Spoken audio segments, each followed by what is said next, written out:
Patriots have opened their 3-day minicamp here at Gillette Stadium, and this is their final stretch before they close things down for the summer. And here are some key takeaways that we took away from today's first practice. Remember, it was the fourth time that we've seen them practice in the last handful of weeks. Number one, I think both of us agree here, the quarterbacks, Tom Brady and Jimmy Garoppolo, both looked really good, and they did some mixing and matching with the personnel. Brady got a lot of run with Danny Amendola, Scott Chandler, and Josh Boyce, while Garoppolo really fed on Julian Edelman and Rob Gronkowski. The words aren't as easy coming to me today. It's all right. But anyway. You're about to be a father. Don't worry about that. But Garoppolo really made it work. He really went to Edelman and Gronk a ton, and there was one key stretch that I really liked. He started the last session of the practice by throwing an interception. It was deflected and picked off by Nate Ebner. Very reminiscent of what happened to him 2 weeks ago. Except 2 weeks ago, he threw 4 more picks after that. Today, he finished by going 7 of 7,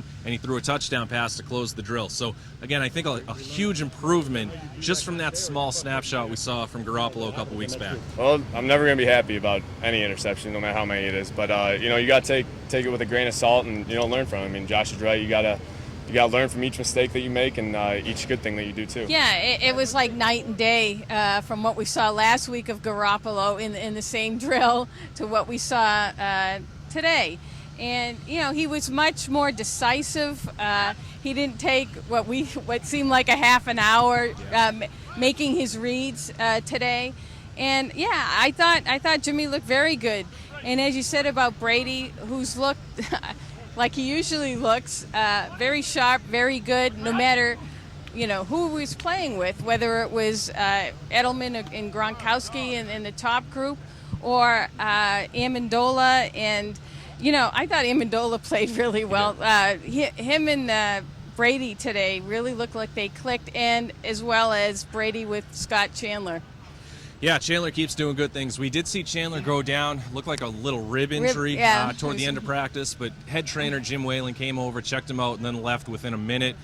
Chandler remained on the sideline, was kind of chatting with some teammates, so it didn't look to be overly serious. Yeah, if he left the field, that might have been a different story. Yeah, so just a minor scare right there with Chandler. And you mentioned, Amendola was terrific. He was clearly Brady's go-to guy, which is a good sign. We've always...